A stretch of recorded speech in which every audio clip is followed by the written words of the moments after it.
Hi there, I'm Eitan, and welcome back to the Wix Wiz. When you were connecting elements on your website to data and data collections using data sets, have you ever wished that there was a more streamlined no-code solution to combining static values and dynamic values?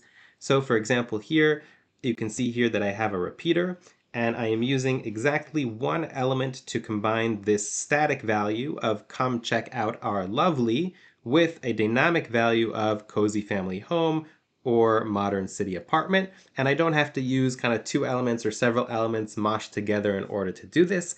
And that's what we can achieve with the new dataset expressions that just came out, what you can see here on the right. And this is what we're going to be talking about today. So if you want to learn how to do all that and more, let's get started.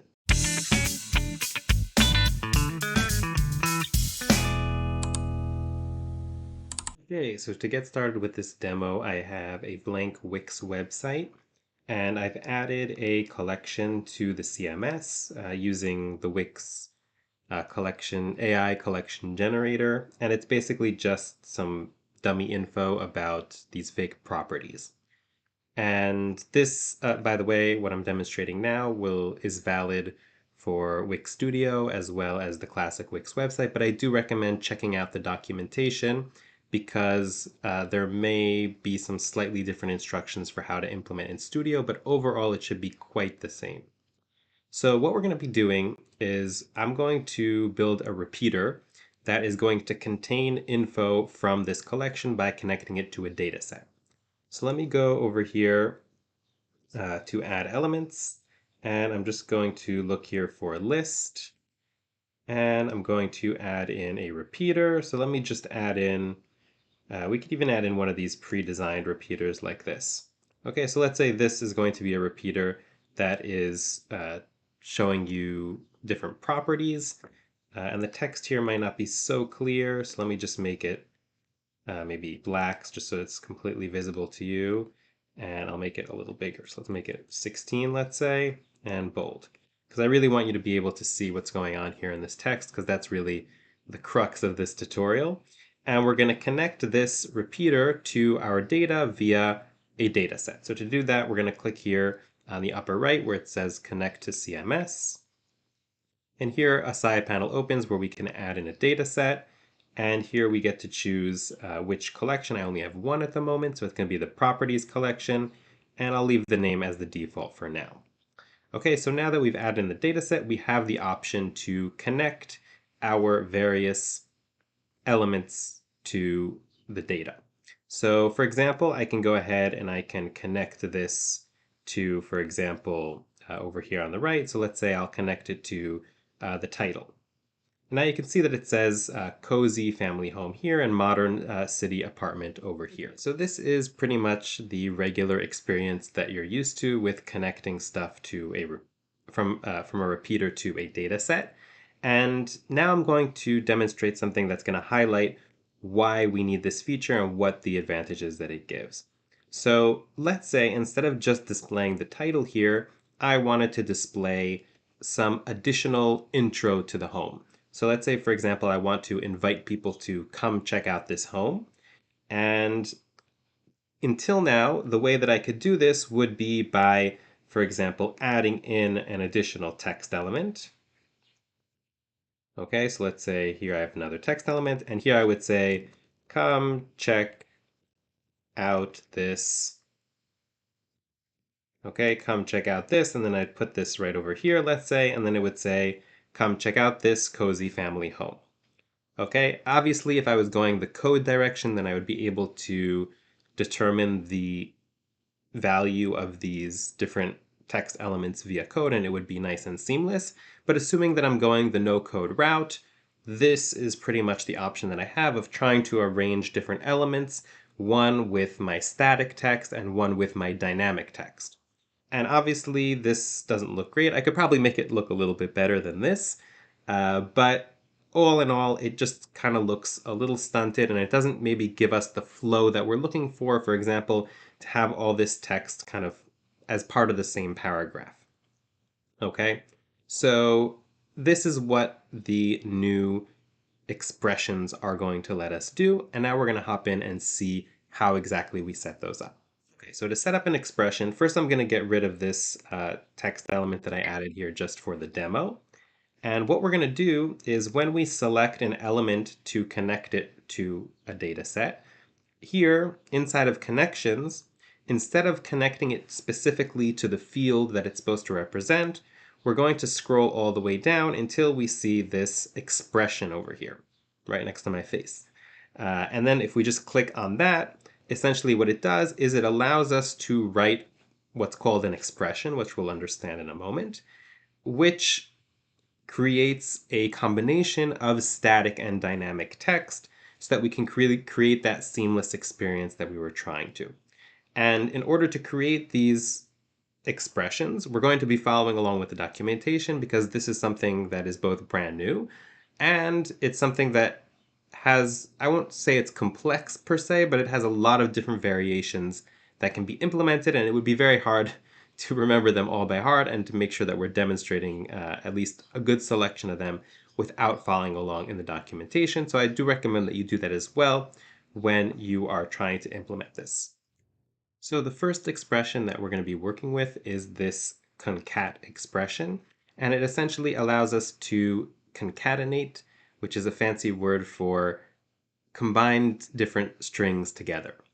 And here you can see an example of how this would work.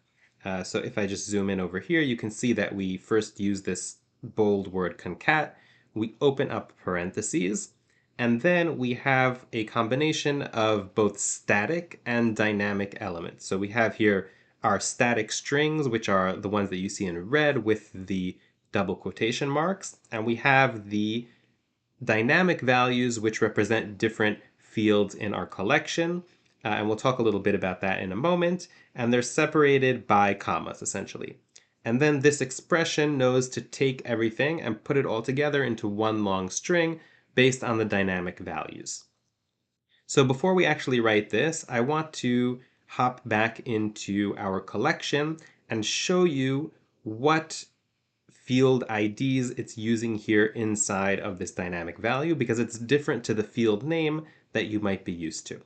So here I am back inside of our collection, and if you have never used dev mode before, which you use for primarily for coding using Velo on your Wix website, but also for other things as well, then you might be inclined to think that this, what you see here, or what you see here as the field name, is essentially what needs to be used in the concatenation.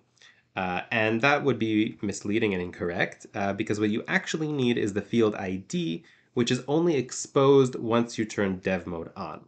And you don't necessarily need to turn dev mode on per se in order to use expressions. Wix does claim in the documentation that there's some kind of autofill, which hopefully we'll see in a moment. But in order to really check and see what the ID of a specific field is, you're going to have to turn on dev mode. So let's go ahead and do that. I'm going to close this collection. And then right up here on the upper left, we have turn on dev mode. In Wix Studio, this would be code mode, kind of like on the bottom left. And now that it's on, we don't need any of this code editor or anything like that. But if I go back into my collection, then you'll see that I've actually exposed the field IDs. So if I go here, for example, into price and I click edit, then you can see here that here I have also this field ID, which generally will look quite similar to the field name, but you'll notice a few things. So first of all, it's not capitalized. It technically could be, but it's not. And also if we had multiple words inside of our field name, it would probably combine them together into being one long string. Okay, so there will be no spaces inside of a field ID, and all of that is important. So the field ID needs to be exactly as you see it here when you're writing it in the expressions. So now that we have an understanding of that, let's head back to our editor and try typing out our first expression. Okay, so here I am back in the editor, and I've selected this text element which we are connecting to an expression. And now comes the fun part where we actually get to write the expression. So I'm going to follow the instructions. So we have concat, and you can see that it kind of like autofills for me. So I can go ahead and just select concat, and then I'm going to open parentheses. And yeah, so see, it says here on the bottom, it's telling me stuff like you're missing parentheses. I know my head is kind of blocking about half of it, but you'll notice as you're typing, it's gonna tell you what's not really working, if there's something wrong with your expression, and don't worry about that until you're done, because as you can see here, I'm not done, so obviously I'm missing the second parentheses or whatnot. And what I'm gonna do is I'm gonna try and create what I was trying to create before with two text elements just using the expression. So let's say we wanted to say, and you can use here probably both double quotation and single quotation. I'll go with this double just because that's what they have in the documentation. And I'll write here, come check out this, right? That's what we wanted to have before our property. And like I'll add a space after that, comma. And here now I'm going to add the field that represents the name of the property that we had before, which was title. So I'm just going to add in title, and you can see how it's kind of auto-completing. And here we can see both the field ID on the left, and inside the parentheses is actually, I'm guessing, the field name. So what you would usually see inside of the collection. I'm curious here if I started typing TI, yeah, so if you started typing out the field name, then it would recommend the corresponding field ID. So as you see, you don't really need to have dev mode on. I just turned it on before to give you an idea of what actually needs to be written here so you have a deeper understanding of what you're doing. So I'm going to click that, and it added in my title. And now I'm just going to close the parentheses like that. And you can see that all the red warnings went away. And here inside of the editor, okay, so you can see it says here inside this one text element, come check out this cozy family home. And let's say now I want to add more information about this apartment in this same this home or this property inside this same text element. So I can keep on going. So I can say here comma, and then I can add in uh, with, and let's say I want to say, you know, how many bedrooms it has. So here I can say bedroom. What do I have here? Bathrooms, rooms, maybe it is. Yeah, rooms. So with, and then comma, rooms. Let's not have that capitals. Let's have that like that. So with three, so here you can see I've added in like with 3 rooms. There's obviously some spacing issues. So that's just a matter of adding, let's say, a space before with and a space after with. And you'll have to add those spaces into the static strings because I don't think there's a way to add them into the dynamic strings, but it's not a big issue. So here, now you can see it's come check out this cozy family home with 3 rooms. And here it's with 1 room. Okay, so it's dynamic. And this is a really cool way to create dynamic content on your website in a more natural looking way than you would be able to do previously without code. So now that we have a basic understanding about how to write the concat expression, let's talk a little bit about another option that we have here, which is these date time formatting expressions. And here, if I scroll down in the documentation, you can see here there are a lot of different ones that we have. And essentially, these are all options for formatting dates that we have in our collection. So for example, if we were to choose, let's start here with, let's say, today. Okay, so today is a function if you want to display the current day's date and time. Okay, so for example, if I was just to write here, let me go back into the editor, and I'm going to get rid of everything that I have here in this expression, and I'm just going to write today. Okay, just like that. So you can see here that it has essentially replaced this value with our current date and time, and it's like a full, you know, date and time string. Okay, so it like gives us all the information, very detailed about the date and time. And this obviously does not make sense here in a repeater because it's unlikely that we'd have a repeater with like the same value of today, but you can imagine how this might be relevant in other parts of your website. So let's say now I want to format this in a way that doesn't look like just one humongous long string and really just extract specifically the information that I need. So that would be done using the other expressions that we have. So for example, if I go back to the documentation, you can see here that, for example, we have here, let's say, a year expression. So if I wrap a date in the year expression, then it will display only the year.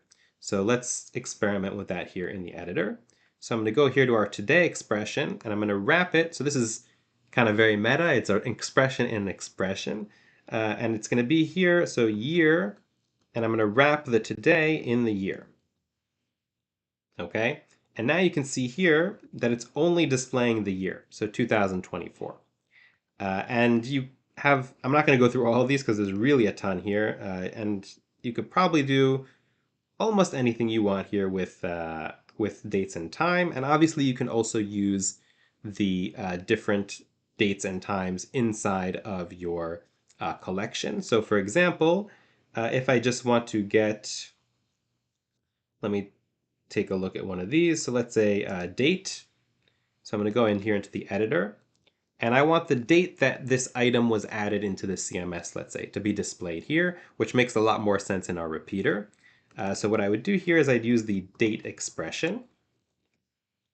And then here they already kind of know what the date fields are in my collection, and they're suggesting different things here. So we have created date and updated date, and I'm just going to select created date. And whoops, it got rid of my date expression, but no worries, I can add that back in. And let's see how it looks here. So it's actually saying invalid date. So that is, I'm pretty sure, a bug in this expression thing. So if anybody from Wix is watching, you might want to look into that, unless I'm misunderstanding how this would be done. So let me just take a look at the documentation before I tell anybody that they're doing anything wrong. Oh, so here, okay, so here in the date expression, it says that we need to provide a year, month, date. So that I might be using it wrong. One second, let's take a step back. So date value, let's try this instead. Let's try date value. So I'm going to go over here. I'm going to try this at date value. Let's see if that works. No, that did not work either. Just so you can see here, error value. Eventually I'll find it. One second. Let's continue looking here at the documentation. Let's see. Okay, so here it does, okay, here they have an example with created date. So this would definitely work, but we already did year, so that's boring. So let's try something else.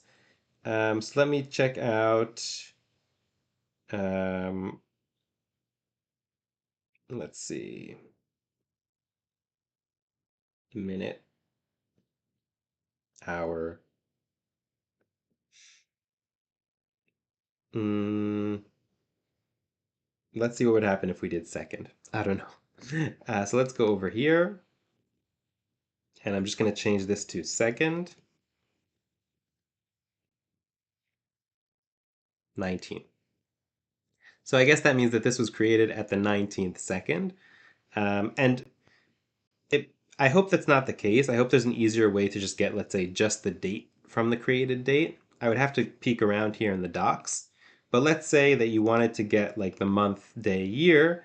So one thing that you could do is you could use year, month, day, and then use concat to put them together. So let me show you how I would imagine that working. So let's go over here, and first I'll add in concat. And then what I'll do here is I'll have, let's say, month. And then here I'll have created date. And then I'll add in a comma. And let's do like a slash. And then I'll add in here day, created date, slash, comma, year. I really hope this isn't the only way to do this, but I'm just kind of trying to be creative with the knowledge that I've gained so far. And then we'd close that off like that. And created date field ID enter is misspelled or incorrect. So that's here I have a typo. Okay, so that's going to get rid of that. And there we go. Okay, so that's, if you take a look over here, so that's a way that I could kind of create a certain date format using the data in my collection. And the advantage of this is that it gives you a lot of flexibility, but I think that I'd probably want to see some more like out of the box options for pretty standard situations like this. But at least we can do what we want to do. Okay, so that's in terms of dates. And there's one last thing that I want to show you. So let's hop into the documentation again and take a peek. Okay, so here I am back in the documentation, and I lied. There are actually two things that we need to cover. So first, there's number formatting with the text function. So a way to, for example, display different prices and stuff like that. So we'll take a peek at that. And we can also do different calculations. So for example, we can, add values together, etc. So let's try first to create a mathematical expression.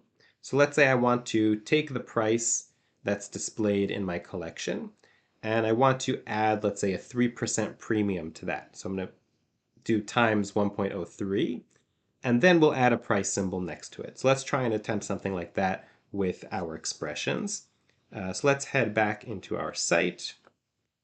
Wait, first I need to see, okay, so we need multiply. Okay, now I'm ready to head back to our site. So I'm going to go right over here, and I'm going to get rid of what we have here inside of our expression, and I'm going to add in here multiply, and we need the field, which I think is price. And I'm pretty sure that that's a number field. I hope that's how the collection is built. If not, we might need to fix that. And I want to do the number that we're multiplying by, so that's going to be 1.03 to add in 3%. And yeah, so that looks good, I think. Let's, just so you can see here, so we do have two numbers. Let me go ahead and check and see how this looks inside of the CMS just to be sure. So I'll open up the collection. Let's take a look at these property prices. Yeah, so 1,500, 250,000. And yeah, based on the numbers that I see here, I think that the calculation is correct. Just doing very quick math in my head. So that is, for example, how we'd multiply. And now let's say that I want to add a price tag next to, like a currency symbol, so it's obvious that this is in dollars and not in, I don't know, Bitcoin or whatnot. So let's see how we're going to do something like that. So I'm going to go here back to the documentation. And what we're going to want to use is this format here. So it's going to be text, value, and then this right over here, whatever this is. So let me actually go over here. I'm going to copy this. Okay, I'm going to copy this. I always like to initially copy something that I know is going to work and then work with that. So let's go over here back into the editor. And here what I'm going to do is I'm going to wrap. So you have to think now that this expression created a new number. Okay, so this multiply price 1.03 is actually like a new number. And what we're going to do is we're going to use that new number as like a new variable, as a new dynamic value. So this is going to be text. And then the first thing that we have is the values. That's this. And then we're going to have a comma, and we're going to have that thing that I copied over here. I added an extra double quotation mark by accident. We don't need that. And I'm going to close it like that with parentheses. Okay, so you can see here, this actually formatted it really nicely. So it not only added in the dollar symbol, but it actually formatted it like like a price. So it added like the comma in the middle, and it also added like decimal point at the end. Let's see. Oh, so here, so that's why I guess that this comma indicates that it should add the comma. So let's see what would happen if I just got rid of this comma here. Okay, let's see how that would change it. So you can see here now that there's no comma. Okay, Let's see what would happen if I added the comma after the second pound sign and not after the first one. So that still looks the same. Okay, so it doesn't seem to matter which pound sign it comes after. Let's see what happens if I get rid of one of the zeros after the decimal point. Yeah, so that got rid of one of the zeros here after the decimal point as well. Okay, so this is just, I mean, there's probably more to play around with it, and I actually didn't dive in too deep to understand the logic, but I just wanted to show you how you can kind of play around with it, because there are currencies where the comma needs to come after four numbers and not after three numbers, and places that use commas instead of decimal points and whatnot. So this is kind of a direction that you might want to use in order to play around and make sure it's formatted based on your local needs. So with that, I'm going to wrap up for today. I think we did a pretty good cover of this brand new feature in Wix, which is expressions. And this is kind of, it is coding to some extent. Okay, so the logic that you see here inside of this expression field here, this is, you need a coding mindset to really grasp this, I think. If you read up, and even if you have no background in coding, I think that you can understand what to do based on this tutorial and based on the documentation. And it does give a pretty straightforward way for people who want to do basically no code customization, still using datasets. They don't really want to head into the code panel and start selecting things and whatnot. It really does open up a door to how to format things more elegantly using the Wix's no-code solutions. I do want to add in one, not necessarily disclaimer per se, but something to watch out for, and that is not to get confused between formatting and essence, or formatting and system design. And let me explain what I mean. So here I gave an example where I multiply the value by 1.03 to show somebody a markup, let's say. So that is only a stylistic change on the website. And I haven't made any fundamental system design changes to account for that change. So if somebody was to, add this item, let's say to a cart or something like that, I would still need to take that markup into account. And it's really only a visual representation of something. And it's important not to let that visual representation confuse you when you're building a system and making sure that your system is holistic and secure and doing everything that you need it to do. I hope that that wasn't too profound and abstract, but that is just something that I want to highlight because I think that for somebody who doesn't have a lot of background in building systems and in coding and stuff like that, that might be a point of confusion as to what you're actually doing here when you use these expressions. Nonetheless, I think it's a valuable tool. I think it's pretty cool, and it seems to be working, which is great. Again, available in all the editors.